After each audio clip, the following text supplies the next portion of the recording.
يا رسول الله يا حبيب الله يا رسول الله يا حبيب الله يا نور عيني يا حبيبي يا نور عيني يا حبيبي يا بالزهراء يا رسول الله. Assalamu alaikum, les bien-aimés du prophète. Comment allez-vous? Vous nous avez manqué? Nous sommes à présent arrivés à la 3e année de la Hijra.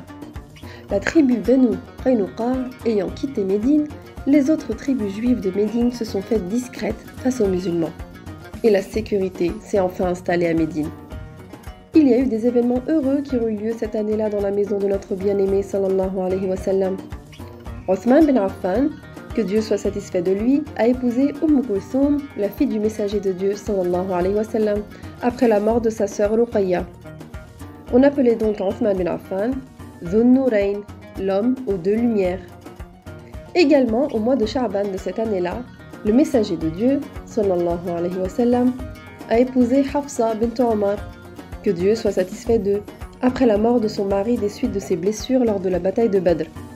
Elle était pieuse, jeûnait et priait beaucoup, et connaissait le Coran. On la surnommait la gardienne du Coran car elle a conservé des feuillets de celui-ci qui ont été par la suite rassemblés chez elle. Puis, pendant Ramadan, il a épousé Zaynab bint Khuzayma, qui était également veuve en raison de la mort de son mari en martyr à Badr, et qui a été surnommée mère des pauvres pour sa générosité envers les pauvres et les nécessiteux.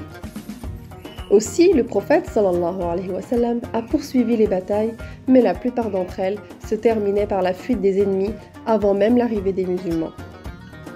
Mais la bataille d'Uhud reste l'événement le plus important et le plus marquant qui a eu lieu cette année-là.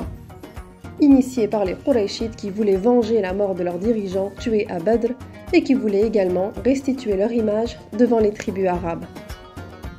Alors leurs hommes ont collecté de l'argent, préparé le matériel et engagé des poètes pour soulever les tribus contre les musulmans. Puis, ils se sont dirigés vers Médine. Avec 3000 combattants de Quraysh et leurs alliés, accompagnés de femmes parmi les nobles qui avaient pour rôle d'encourager les hommes au combat. Al-Abbas, que Dieu soit satisfait de lui, a alors envoyé un message au prophète pour l'informer du départ de l'armée. Lorsque notre bien-aimé sallallahu alayhi wa sallam a appris la nouvelle, il a rassemblé ses compagnons pour les consulter et dresser un plan de défense et de guerre. Le prophète sallallahu alayhi wa sallam était d'avis de se fortifier à Médine et de combattre les polythéistes dans les ruelles mêmes de la ville. Mais la plupart des musulmans, surtout ceux qui n'ont pas été témoins de la bataille de Badr, voulaient un combat à l'extérieur de la ville. Et c'est ce qui a été décidé par notre bien-aimé. Notre prophète sallallahu alayhi wa sallam s'est rallié à l'avis de la majorité, a revêtu son armure et s'est préparé au combat.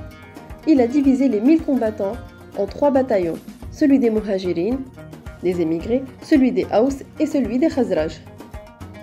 Juste avant le début de l'aube, le messager de Dieu sallallahu alayhi wa sallam est sorti avec l'armée jusqu'à ce que les deux camps se retrouvent, celui des musulmans et celui des polythéistes. Et c'est à ce moment-là, dans cette situation difficile, que Abdullah bin Abi bin Saloul, l'hypocrite, s'est rebellé et s'est retiré de l'armée avec près de 300 combattants, disant « Nous ne savons pas pourquoi nous devrions sacrifier nos vies ». Et cet acte a été la première situation qui a permis de reconnaître les hypocrites de la ville qui ont embrassé l'islam par les paroles uniquement et qui ont gardé secrètement leur foi polythéiste. Près de 700 combattants ont poursuivi l'aventure avec le messager de Dieu et ont continué leur rôle et leur route jusqu'au pied du mont Uhud. Le prophète sallallahu alayhi wa sallam a fait en sorte que le mont Uhud soit derrière les musulmans pour forcer les polythéistes à se battre dans ce lieu étroit. Et sur la petite montagne d'Uhud, il a placé 50 archers et leur a ordonné de combler la brèche par laquelle les ennemis pourraient accéder et ainsi se retrouver derrière les musulmans, et aussi pour empêcher l'accès aux chevaux des ennemis. Et il leur a surtout ordonné de ne pas quitter leur place, quelle que soit l'issue de la bataille. Puis, il a incité les musulmans à se battre et leur a recommandé d'être fermes, patients et d'obéir à Dieu et à son messager. L'armée des ennemis s'était également alignée avec Khalid ibn al-Walid à droite de l'armée et Ikrima bin Abi Jahl à gauche, et ils ont placé les archers au premier plan et derrière eux l'infanterie. Et quand leurs chevaux ont essayé d'avancer, les archers musulmans leur ont tiré dessus avec des flèches, alors ils ont reculé. C'est alors que leur porte-étendard a appelé les musulmans pour un duel, alors qu'il était sur son chameau. Et c'est Ali bin Abi Talib, que Dieu soit satisfait de lui, qui s'est levé et a relevé le défi. Il l'a renversé de son chameau et l'a tué, et a ainsi tué tous les porte-étendards suivants jusqu'au nombre de 11. Et le drapeau s'est retrouvé à terre. Et après cela, les combats se sont intensifiés. Alors les musulmans se sont battus avec acharnement, et la défaite a commencé à s'abattre sur leur ennemi jusqu'à ce qu'ils commencent à prendre la fuite. Et à présent, nous allons vous raconter le désastre qui s'est produit et qui a changé le cours de la bataille. Les archers ont aperçu leurs compagnons commencer à rassembler le butin, et voyant que les ennemis s'enfuyaient, un bon nombre d'entre eux a dévalé la montagne malgré l'interdiction du messager de Dieu sallallahu alayhi wa sallam sur eux et malgré l'avertissement de leur chef Abdullah bin Jubayr.